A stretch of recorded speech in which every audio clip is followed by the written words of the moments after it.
Globalement, nous avons une parfaite satisfaction de la tournée que nous avons réalisée ce matin. Donc nous avons vu de nous-mêmes, dans tous les centres dans lesquels nous sommes passés, que les épreuves se déroulent normalement et que les conditions sont réunies pour un bon déroulement des examens. Et également, nous avons reçu de très bons échos de la part des inspecteurs se trouvant dans les autres centres.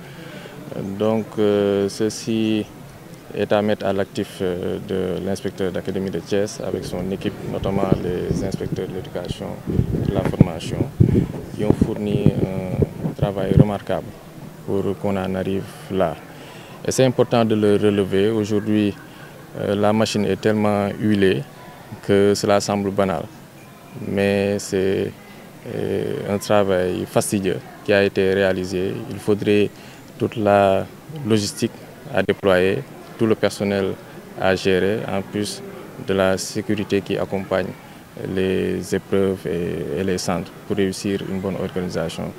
Donc, globalement, nous sommes satisfaits et nous devons également féliciter pour cette réussite, féliciter la communauté, c'est-à-dire les parents d'élèves et les comités de gestion des écoles qui à chaque fois sont présents et accompagnent, épaulent les autorités académiques pour la réussite des examens.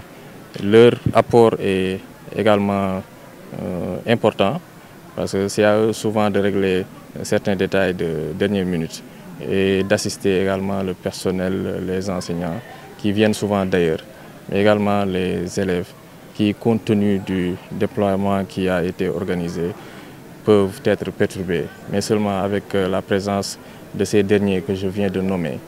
Toutes ces difficultés. L'académie de Thiès présente pour cet examen du CFE couplé au concours de l'entrée en 6e à peu près 47 000 candidats.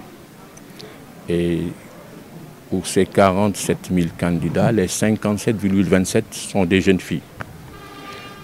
Et ces candidats sont répartis à travers 285 centres, parmi lesquels 39 sont des centres franco-arabes. Et avec 1416 enfants répartis dans ces centres de franco-arabes. Parmi nos candidats, il faut aussi relever que nous avons une cinquantaine de malvoyants. Pour dérouler cet examen, nous avons mobilisé beaucoup d'examinateurs, parmi lesquels 4 900 surveillants et à peu près 4 300 correcteurs. Donc presque 10 000 correcteurs. Vous voyez bien ce que ça représente. Maintenant, de l'ensemble de ces établissements, il convenait aujourd'hui de faire la tournée traditionnelle de supervision de l'examen.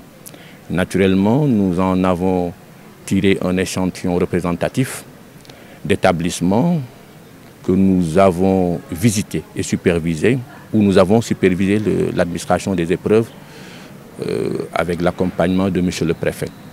Il ressort de la tournée que nous avons eu à faire que les conditions matérielles sont conformes aux prescrits et à l'attente. C'est parce qu'en amont, des dispositions ont été prises. Les gens oublient effectivement que l'examen, ce n'est pas tout simplement le jour de l'administration des épreuves. C'est un travail de longue haleine qui s'amorce assez tôt, dès le début de l'année, avec tout un ensemble de personnes qui travaillent en arrière-plan. Des agents de bureau, des enseignants, des directeurs, des parents d'élèves, même des forces de défense et de sécurité. Aujourd'hui, vous les voyez ici, qui nous accompagnent pour sécuriser l'espace.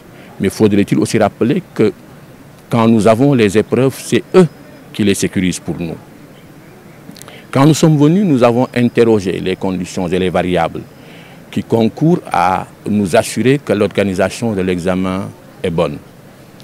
Nous pouvons relever, il en ressort que les infrastructures ont été bien apprêtées, les salles de classe sont propres, les tables bancs numérotées, les toilettes propres, l'eau, autant de boissons que de toilettes est disponible sur l'ensemble des centres où nous avons été. Et les conditions d'hébergement des examinateurs aussi sont des conditions que les examinateurs eux-mêmes ont trouvées correctes. Maintenant, pour ce qui est aussi de la qualité des épreuves, nous avons trouvé des enfants assez gais qui ont trouvé les épreuves suffisamment calibrées, ce que les enseignants aussi nous ont confirmé. Et par rapport à ces épreuves, nous avons vu, pour les enveloppes qui ont été ouvertes, pour les épreuves déjà administrées, que l'impression est bonne. Les qualités typographiques sont aux normes. Et le nombre de copies prévues et scellées sous enveloppe était aussi conforme à ce qui avait été écrit au-dessus de l'enveloppe. Au point que, donc, il faut remercier la direction des examens et concours pour ce travail d'application et en profiter pour remercier à la fois tous les acteurs qui s'impliquent. Monsieur le préfet a parlé tantôt des communautés. C'est le lieu de les remercier, de les féliciter. Leur accompagnement ne nous a jamais fait défaut. Ils ne sont pas les seuls. Il y a les équipes pédagogiques qui travaillent en arrière-plan, nous l'avons déjà dit. Il y a les autorités administratives. Nous n'aurions pas pu réussir ce que nous avons réussi s'il n'y avait pas les autorités administratives et les services techniques de l'État au niveau local qui nous accompagnent. Nous l'avons dit, la gendarmerie et la police nous aident dans la sécurisation des épreuves comme dans la sécurisation des centres. Le service d'hygiène nous aide dans la désinfection et la désinsectisation de nos locaux. Les parents nous accompagnent. Toutes choses qui sont utiles et nécessaires sont mises en œuvre pour que l'examen réussisse. Donc, par conséquent, il ne faut pas croire que c'est l'inspection d'académie seule qui organise cet examen, mais l'inspection d'académie joue le rôle de coordination sous l'accompagnement de l'autorité administrative et particulièrement de la tutelle. Vous avez vu que même le ministère, pour l'organisation de ces examens, a organisé un conseil interministériel. Et par-delà ce conseil interministériel, on a continué à nous donner des objectifs qu'il fallait suivre. Et jusqu'à ce jour, il y a encore des informations qu'il faut remonter. Pour le dire et confirmer ça avec le préfet qui vient de le dire, quand la machine prend, on estime que c'est simple quand on voit ça de l'extérieur. Mais il faut comprendre que c'est parce qu'en arrière-plan, il y a tout un ensemble de combinaisons et de conjugaisons d'efforts pour arriver à tout cela. Nous étions dans un centre aussi aujourd'hui où composent les enfants à besoins éducatifs spéciaux, particulièrement ici, les malvoyants. Nous les avons déjà vus, les conditions de travail sont respectées.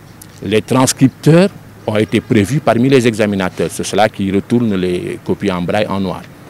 Et ils sont là aussi et ont trouvé que leurs conditions de travail sont conformes. Eux-mêmes, les malvoyants ont avoué que les conditions de travail et d'hébergement sont des conditions suffisamment correctes. Ils ne sont pas les seuls pensionnaires de l'INEFJA, ces élèves malvoyants que nous avons. Vous savez que le Sénégal pratique aussi l'éducation inclusive. Ce sont aussi des enfants qui sont dans d'autres écoles. Il y a des élèves qui nous viennent de l'école primaire Saint-Hyacinthe Fall. C'est dire que l'État, dans sa politique d'inclusion, a prévu les conditions d'évaluation et de certification pour l'ensemble de ces enfants et c'est conforme à nos documents de formulation politique. Globalement, nous sortons de cette tournée satisfaits et heureux. Croisons maintenant les doigts et prions pour nos enfants pour que les résultats soient encore plus excellents que jamais ils ne l'ont été et continuent encore pour le grand bonheur des parents et de tous les Sénégalais à être de bons résultats pour le triomphe de tout le monde et la satisfaction des parents et de nos équipes pédagogiques.